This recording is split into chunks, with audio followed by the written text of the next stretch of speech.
start off with our guest speaker, acting director of the Lawrence Public Library. Thank you for joining us. We'll take a video. I'll drink after my speech, probably. I didn't deserve it. All right, good evening, everybody. Thank you for choosing me as a speaker for today. Even if there is or there was only one person, I will still come. For me, the audience number is not important. My name is Kemal Bozkurt, and I have been living in this great city for 18 years. And I have been working at the Lawrence Public Library for 17 years. So which means after 1 year, I start to work at the library. Before I start to talk about my tonight speech, I would like to share with you shortly. I know Arlene is looking at me, she is warning me, don't talk too much. We know all Turkish people, you talk too much, I know that. I'll do my best. Well, I am always sharing this this personal story. How did I start to work at the Lawrence Public Library? I don't think any of you heard before. Maybe some of you heard. You know, my wife is Turkish American. She was born here, Rochester, New York, and I married with her in Turkey. And then, after a while, I decided to come here. I mean, we were in Istanbul. And when I came here directly to Lawrence, why? Her parents were living here, okay? And then I had not a choice to go somewhere else. That was my destiny to live here. And then next day, I never forget, I came here July 31st, 1998. Next day she told me, let's go to the library. I said, why? I just came, you know? Next day, in my second day of American life, she told me, let's go to the library. I said, okay, why you want to take me to the library? Then my dear wife told me, don't you want to read a Turkish newspaper? I said, is there a Turkish newspaper at the library? No. Is there? No, man. No, not yet. Why? No. She said, no, not the actual newspaper, internet. I said, what is internet? You know, I'm talking about 18 years ago. Sure. Maybe only Jim, he was using internet 18 years ago. Not many people were using internet, right? It was completely new. I mean, I heard internet when I was in Turkey, but I never used it. And then, you know, I start to go every single day to the library. But I couldn't speak English at that time. My English was 1%.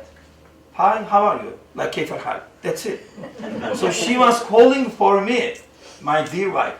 She was calling for me to the library, making reservation for me, and I was going to the library every single day, every morning, to read Turkish newspaper.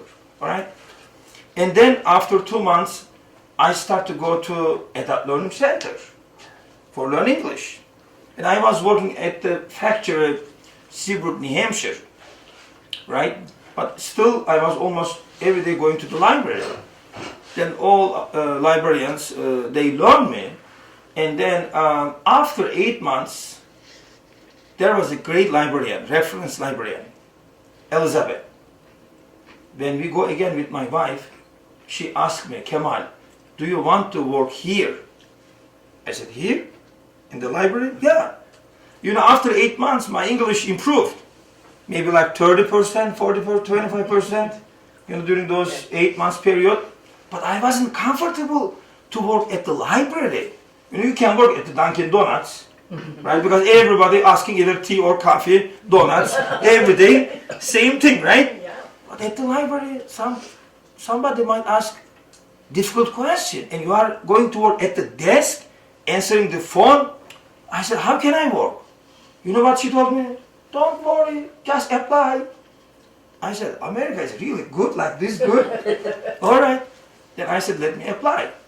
Because she is asking me. That was my destiny. All right. Then I applied. My dear wife, you know, she made a very nice resume for me. But all of them are true. But I couldn't write it that time. whatever I was doing in Turkey, I was an advertisement manager, I have a master from Turkey, and then whatever my resume was, she put it, they called me.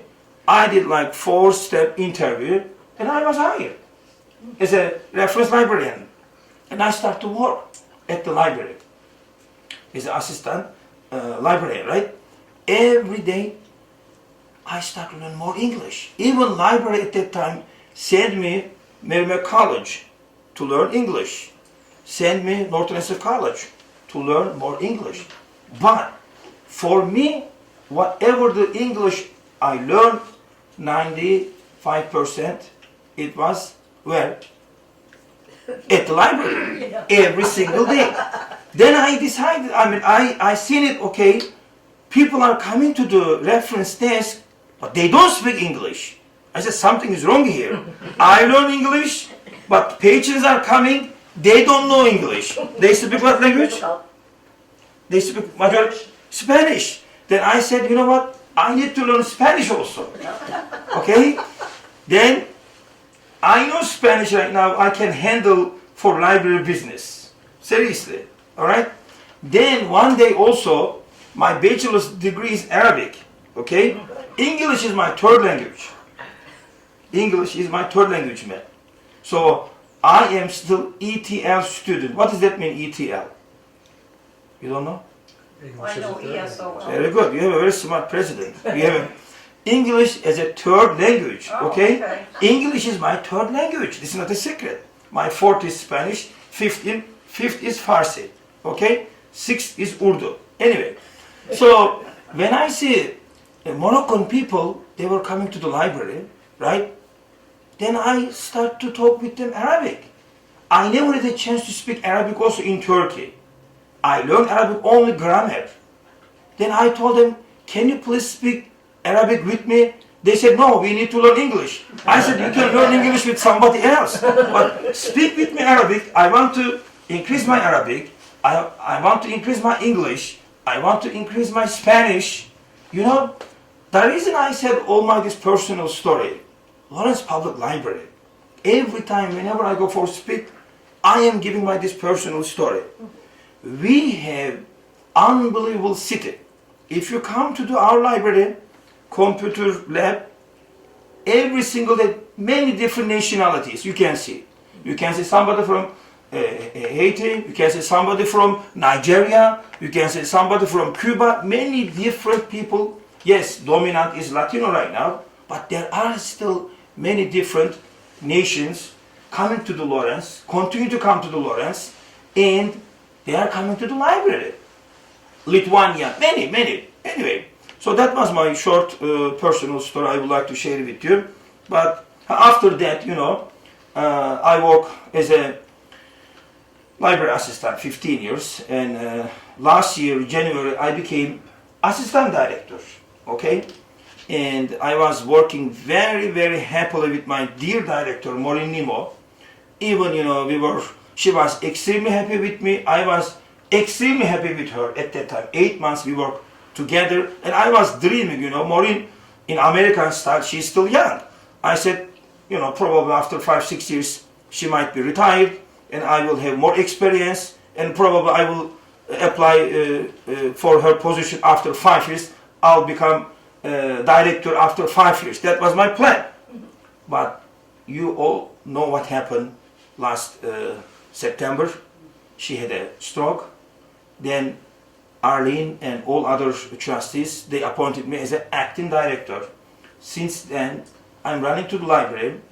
It's a challenging job, but I'm happy. I'm doing my best because this library is very important. Remember, we are the only city around here having 2 libraries. No other towns around us except Chelmsford. No other towns and cities has branches. We have St. Lawrence branch. It's very busy, open 4 days. And main library. I'm happy in what I am doing right now, but it's challenging. But I don't want to talk about tonight what is our difficulties. I would like to share with you shortly what are we doing here and what you can do for us. And I remember last year or 2 years ago, our neighborhood meeting we were having at the library. When was it? 2 years ago? Maybe, yeah. Yeah, I don't know, a year That- ago. The reason I said that, we have 3 meeting rooms. 3 meeting rooms. Robert Frost room, auditorium, and trustees room. Guess what? Last 2 months, I don't know what happened, almost every day full. Everybody is calling to the library because there is no other space. Look at here. Right? It's not comfortable, honestly. But library, huge, 3 rooms. Beautiful rooms, meeting rooms, and free. And everybody is calling, all non-profit organizations. Tonight, Representative Frank Moran having meeting, for example. I cannot even follow all of them. I'm busy, I'm looking at the schedule. Wow, every single day, many organizations, they are reserving our rooms. I'm happy as a Laurentian. That's our number 1 service I would like to share with you. And other thing is, thank you, this young man, my good friend. Okay, he recorded me. He recorded me what? Not talking Turkish Arabic. He recorded me about our online database.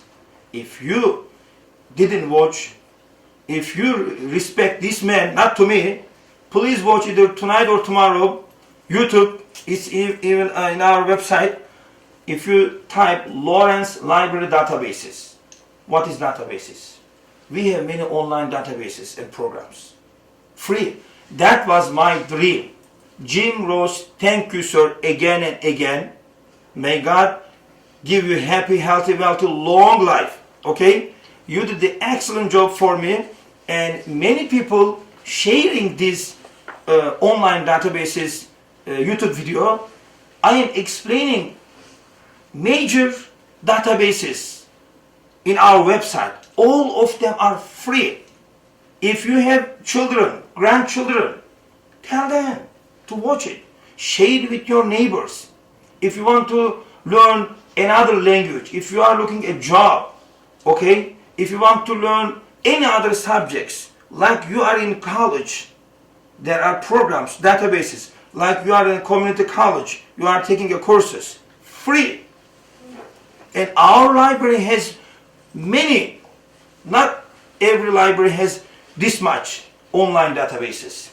So again, if you look at YouTube, it says Lawrence Library Databases. Please share with your friends, relatives, neighbors. Well, we also have museum passes, aquarium, zoos. Thanks to our friends, they are sponsoring. You just need to pay half of them, sometimes maybe less.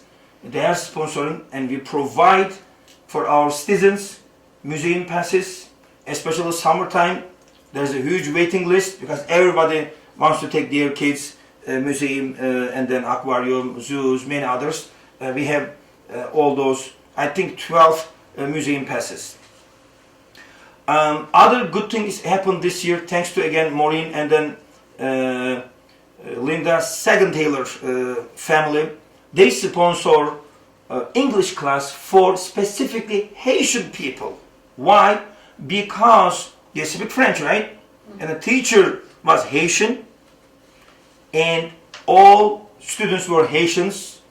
And in first level, it was a huge success. And they told Sagentaler family, can we please continue? They sponsor again. Now they continue second level. They are extremely happy learning English free because, and only with their nationalities, Haitian people. That is my dream also. Other dreams, I have many dreams. Hopefully before I die I will do at least half of them. So, because as I said that to you, there are many different nationalities, right? It will be comfortable, they speak French. If they stuck, they are going to ask each other French, and then even the Spanish people, Moroccan people, Turkish, other nationalities. So it was a very good success, and hopefully we'll have more English class in our library. Other thing is, thanks to my former colleagues, as you all know, I was a former school committee man. You know that, right? No. How come? Yes, yes. For 1 month I served. That's it. Okay. So even I served 1 month, it was good for me because I have known my colleagues, two great ladies, Dr. Nella and Pat Mariana. You know, we have a great relation, and they offer me, we would like to start tutoring service at the library. How can I say no? Can I say no? Somebody is knocking my door and telling me voluntarily, we would like to start tutoring service at the library. I was so happy. I said, please. Now, almost 3 months, every Wednesdays, except this week because vacation, holiday, you know, school vacation, every Wednesdays, okay, we don't want to call free, but I don't know what other word we can say. We have tutoring service, free of charge, from first grade to at the end of high school level. If you know anybody, any student looking at tutoring service, Wednesdays 5 to 6 in our library. Other thing is I would like to share with you. Maybe probably this one was one of my important accomplishments during my 8 months acting director position. After 10 years, again with my great trustees April, we opened South Lawrence branch Sundays after 10 years. Sundays we were closed, okay? I asked trustees and mayor, they approved. It wasn't cost too much money. And even Boston Globe cover. And guess what? In first Sunday, in short announcement, 19 people showed. It was great for us. And every Sunday we open, of course, summer, even Saturdays we are closed. But I'm very happy we were able to open Sundays again after 10 years. As I said that to you, you know, as an acting director, even I'm acting director, I feel myself, even trustees tells me enough for tomorrow. My idea is whatever the power I have, I want to do my best. That's my philosophy. For that reason, whatever the area I found need improvement at the library, I am asking my trustees. For example, hotspot. You know, hotspot for the cell phone. Everybody doesn't have, David, internet in our city. That's the reason our computer lab is very busy. Now, couple other libraries, they have hotspot. I'm going to purchase soon, like 10 hotspot, and the patron will be able to check it out. You can check it out also. If you want to travel, let's say you go to Chicago, right? 1 week. You don't want to use your cell phone because you don't want to use your minutes, right? You are coming to the library, you are checking out the hotspot, 1 week you are using. Or somebody doesn't have internet at home. Checked out, you have a laptop but you don't have internet, right? It can be. Checked out the hotspot, you can use it. That's my new plan, and hopefully my trustees will approve. They approve actually, kind of. We are just waiting the right time. Other important issue we were having in our library, as I said that to you, you know, many people come to the library, most people come to the library for internet. Because we have too many young people, even adult, they are coming for researching job or many other things, writing something. And then, but we don't have automatic sign-in software like every other libraries they have it. Do you understand? When you go to the library, right, in our library, I have staff, they are welcoming you, and you are telling, can I use computer? They are saying, okay, what's your name? Jack. Okay, Jack, go to number 10. And he or she is writing at the computer. But other libraries, for a long time, when you go in other neighbor libraries, right, you go, you see the sign-in computer, you are typing your name or your library card number, and system shows, okay, go to number 8, and it gives you 1 hour. There are many benefits for this software. First of all, many of them, I know that they don't have library card. So my biggest, one of biggest duty to increase our circulation, right? If person doesn't have a library card, they cannot check out. We cannot increase our circulation. For that reason, when we have this automatic sign-in, everybody must get a library card. That's number one. Number two, I don't know, maybe I am giving you detail, but because I know Jim is going to put this video to the TV, and I'm hoping 70,000 Laurentian will benefit. That's the reason I'm giving little detail, all right? And otherwise, you are very smart, you understood right now what I'm going to say. And other benefit is some patron coming to the library, right? They don't bother anybody, but they don't want to leave. They are signing at 9 o'clock. They want to stay like 10 hours. They don't want to leave. But excuse me, sir, she's waiting. He's waiting. When we told them, sir, your time is up, they are looking like this. But now, when there is automatic sign-in, this problem will solve automatically. Why? 5 minutes, I'm sorry? Turns off. Exactly, no. 5 minutes before system remind, okay, you have 5 minutes. That's it. So, and I'm hoping to get very soon also. I'm just sharing with you what we have, also what we are going to have very soon.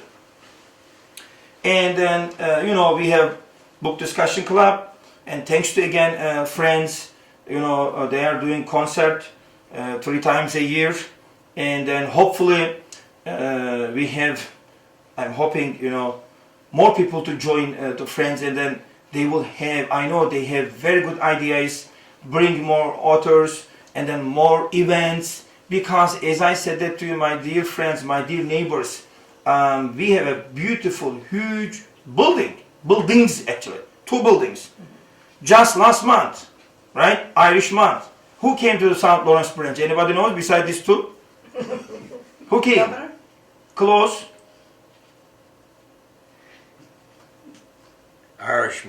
Irish vice consular from Boston came. Every year they are coming to the St. Lawrence branch library. I am sure you know that. We have an Irish collection at the St. Lawrence branch library. As far as I know, according to Irish president here in Lawrence, we are the #1 library having Irish collection in New England. Am I right? Yes.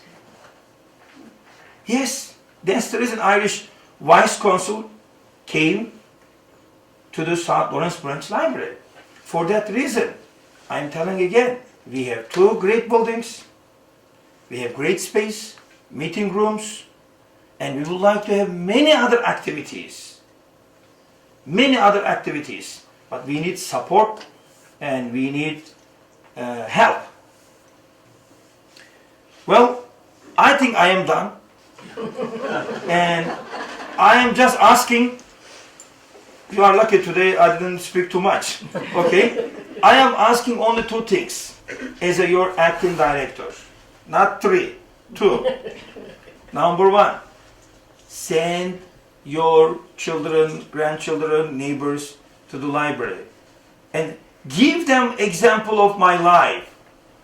Where did I go in my second day in American life, sir? The library. Very good. And now I became acting director.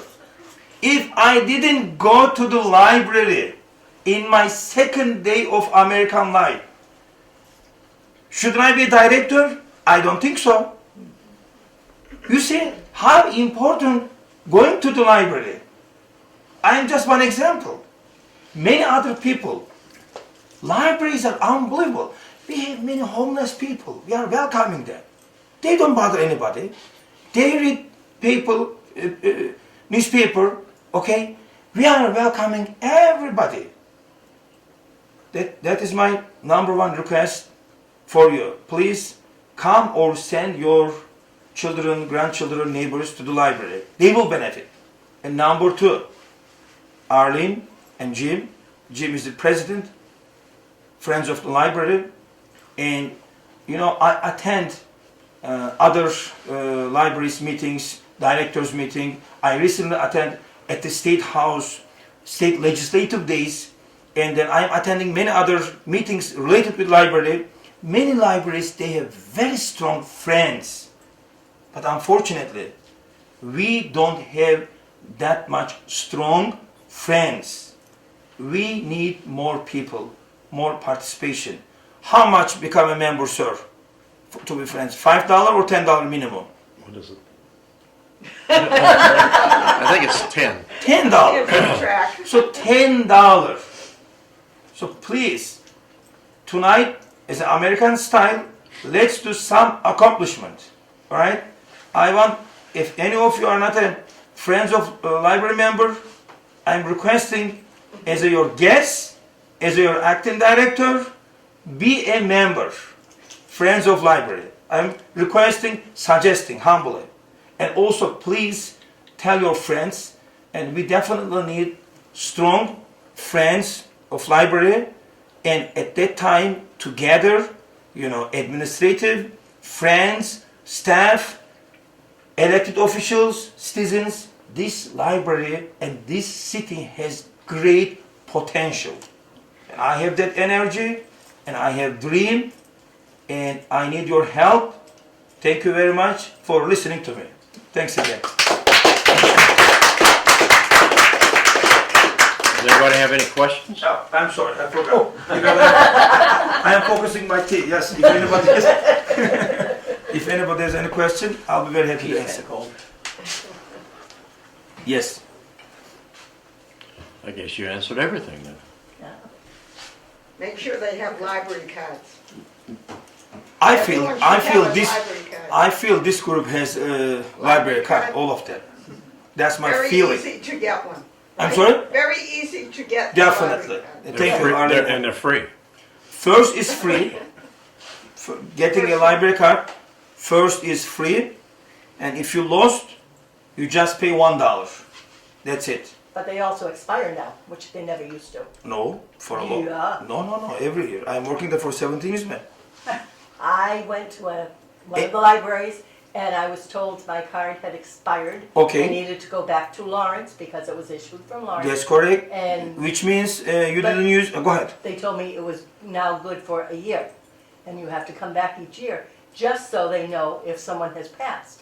And you're not keeping them on your rolls. By the way, you don't need to go to the library. Just call us. We can renew it by phone. Oh, they Alright. said they needed to see the card when I first asked. No, I'm saying for renew. When Right. you want to renew, because good things you remind me. Everybody has to get a library card in their city or town. When you have a library card, you can use anywhere in Massachusetts. It works, yes. Okay, but it is there, this rule, for a long time. It is. I'm there for 17 years. We are giving the library for 1 year. What purpose? Because after 1 year you might move. You might change your telephone number. You might change your email address. For that purpose, okay? Sometimes some people, unfortunately, having a library card, they don't use 10 years. And they expired. Then we need to renew. When you renew it, then you can use again anywhere in Massachusetts. Yes. Do you have a question, sir? No. No, okay. For related again, library card, I don't know if any other countries in this world having this great service, which is ILL, we call interlibrary loan. Imagine, if you need some book, you come to our library, or you call us, we say, David, sorry, we don't have this book. But you say, you know what, I definitely need it. I don't care you don't have it. Find out for me. I said, sure, don't worry. We'll find out for you.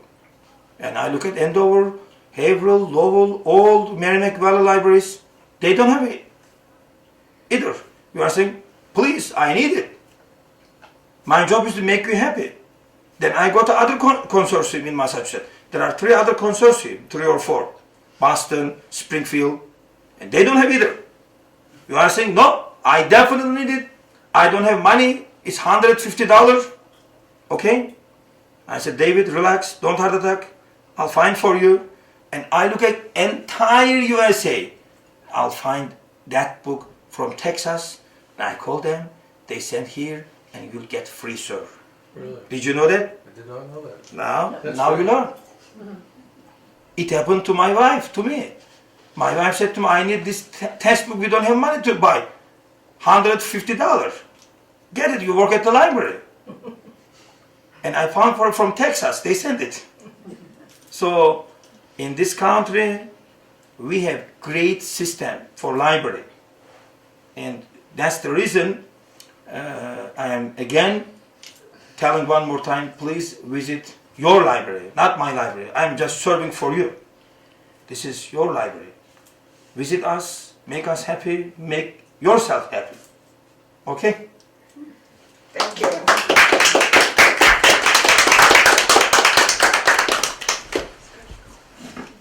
It's a really great American dream kind of story. And, well, since I never even bothered with this script to begin with, next guest, Mr. Leahy.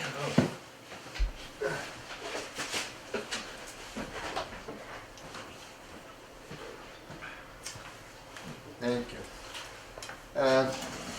I'll be very brief, I promise. My name's Phil Leahy. I'm president of the Merrimack Valley Prevention and Substance Abuse Project. We'll call it MVP-ASAP. I'm also the father of a heroin addict. And I guess the last couple of years, I'm sure all of you have seen at least some stories in the paper about what they call an epidemic now. Many young people are dying every day. Well, I guess you might call it the flavor of the month. Over the last 2 years, politicians and the media have been paying attention to it. Well, those of us who have been affected, we've realized the problem long before it became popular. I'm going to say a little over 10 years ago, I got that phone call that parents of an addict absolutely dread. Me and my wife were driving. I got a phone call that my wife was in Lawrence General Hospital and had just had a heroin overdose. They can't tell you over the phone what's going on. So I drove as quickly as I could to Lawrence General. We went running in, and to my pleasant surprise, my daughter wasn't dead. I am obviously one of the very fortunate people, because I have a lot of friends now who made that same ride only to walk in there and have somebody tell them that their child was lost. My daughter started her recovery after that overdose. I'd like to say she just went clean and sober for the rest of her life, but she did well, and then she had what they call relapses. And it was some scary times. Like I said, unless you're the parent of an addict, and when they're active, all you think about all the time is, are they alive? What they're doing? Are they being hurt? Or worse? So this went on. She'd have some good periods and then go out in the street. And I think the last real bad relapse she had, she was living out in the streets of Lynn. And again, by now I had started, which I also started about 10 years ago, it was a support group for the families of addicts. It's called the Circle of Hope, and we're still in operation. Well, when she had that really bad relapse, it was through the support of this group here that got me through it. I mean, I was miserable and I was afraid all the time, but I had people I could call, people I could talk to, people who knew what I was going through and helped me get through it. And again, I wanted my daughter to know that I loved her. And because again, you're expecting to get that phone call, and this time maybe not be so lucky. So I'd say, every week or every 2 weeks, I'd drive down to Lynn, and she'd either be living on the street or in some flop house, and I'd bring her some groceries that, wouldn't go bad, and maybe a couple of packs of cigarettes, and maybe take her over to Dunkin' Donuts and buy her a coffee, and we just sit and talk. I mean, I wouldn't hop on her about getting clean and getting treatment. We'd just do small talk, the family and her friends back home and so forth like that. I wanted to keep it light because I wanted her to know that, if she ever did OD and die, I wanted her to know that I was there for her if she would have needed me. I wanted to know that her and I were on good terms, and she knew how much I loved her. Well, 7.5 years ago, she called me and told me she had had enough. She said she was going into a detox in Jamaica Plain, and could I find her a recovery house. The late Joe Cotton, who was at the psychological center and who was kind of my mentor and teacher, found her a place right here in Lawrence on Havel Street, a facility called Woman's View, and they began to save my daughter's life. She has been clean and in recovery for 7.5 years, and obviously I'm thrilled about it. But one thing her and I both realized,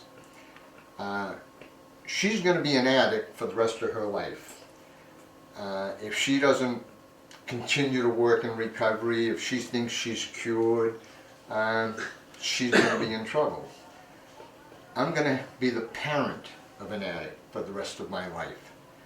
And I guess that's why I still belong to my support group. And it's also why I do so much work in the area of substance abuse.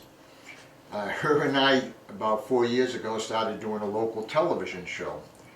It's called The Empty Chair Show, and you can actually see it on YouTube. If you search The Empty Chair Show, there's probably like 40 episodes. We've had recovering addicts, we've had police, we had the police chief from Gloucester, if you've read about him. We've had politicians, we've had families of addicts, we've had families of addicts who have lost their child to addiction. So we try to cover all aspects, all for the purpose of trying to get people to be aware, to lose the shame. About 3 years ago, we started this group that I belong to now, called PHBBNA-April. And we have meetings every 3 months. We try to do it in various towns. We'll meet in Methuen, we'll meet in Andover, North Andover, Lawrence, so forth like that.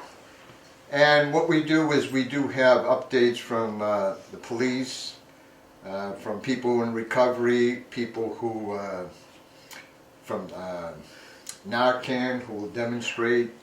What we try to do is give people as much knowledge and education about substance abuse, and we want people to realize that it can happen to anyone. We also provide a lot of resources. If you know someone that's looking for treatment, that's looking for a bed, whatever like that, we can find them. Again, we provide the support group for the families of addicts. It's not, it's hard to, not as hard now as it used to be when I first started. I don't think the shame or the fear or the embarrassment is quite as bad now as it was, but it still is.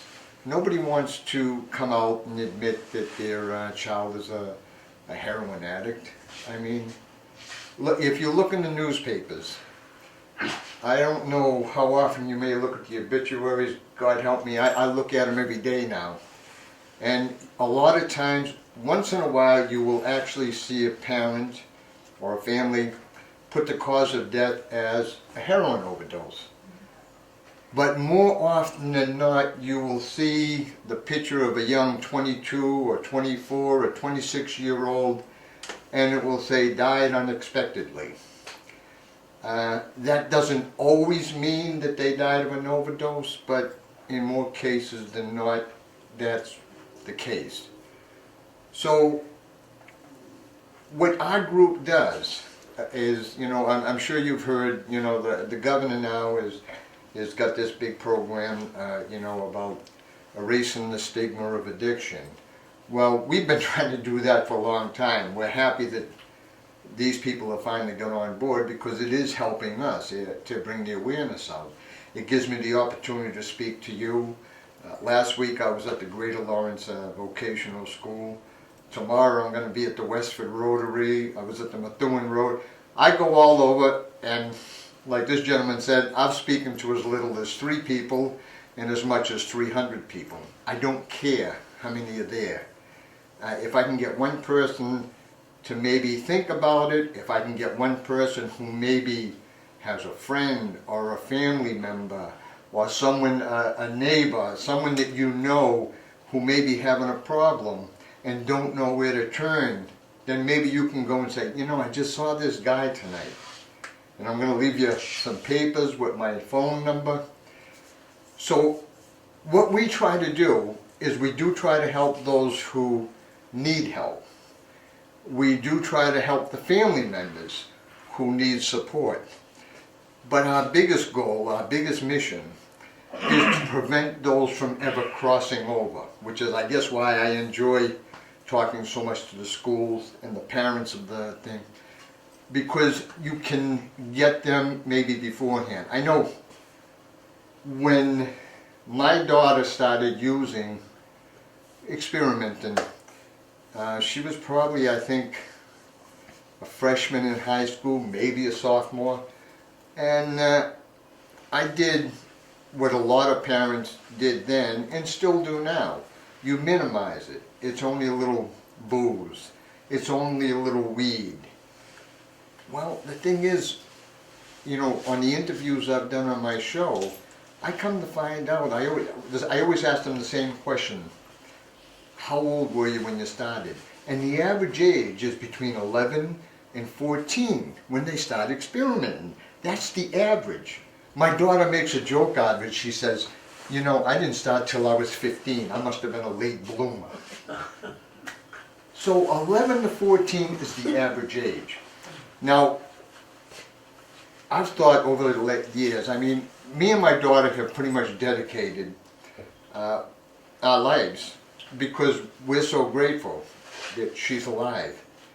Like I said, I reach out to a lot of people, and I'm friends with a lot of people who haven't been as fortunate with me, but yet work on my group and help me to talk to other individuals, you know, to prevent families from going through the pain and the grief that I go through, and these families even worse than me.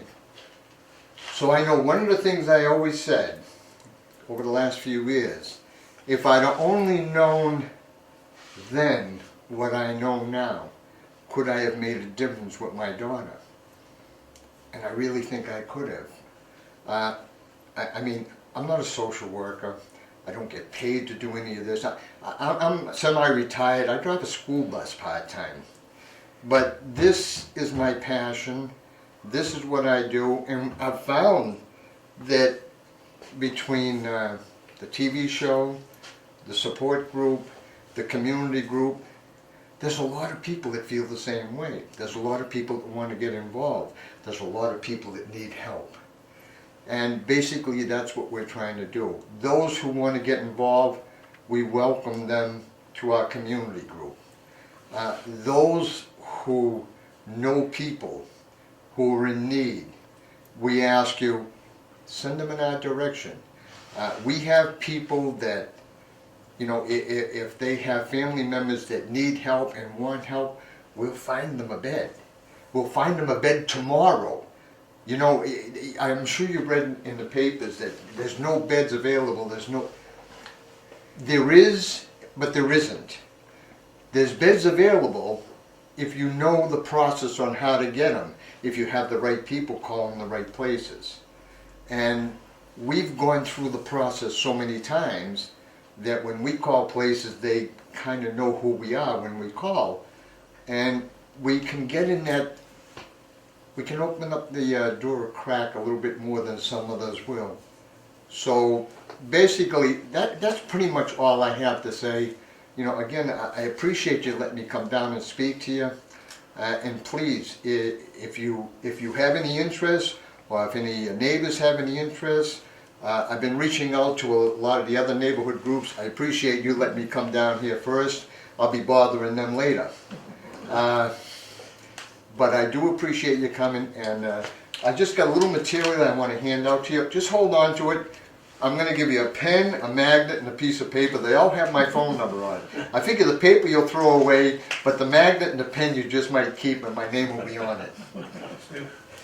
So I thank you for letting me come down, and I can't stress enough, if you do know anybody that's in trouble, that needs direction, that is looking for help but are afraid to ask, and they don't have to come to my meeting. They can just call me up, talk on the phone. I've talked to people as far away as California and Texas.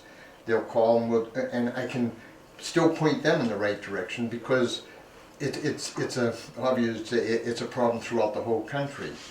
So they can call if they'd like to meet. What my wife and I do a lot now is, again, it's hard for some people to come out in the open. They may be afraid they'll bump into somebody at a meeting that they know, and they're not ready for that yet.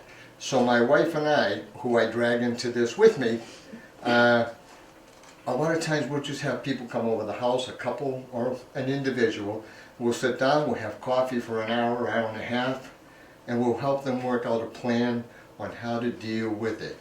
And we do that also. And again, there's no charge for this. We just do this because, like I say, I've already been paid. My daughter's still alive. And can't get paid much higher than that. So thank you for letting me come down and share with you.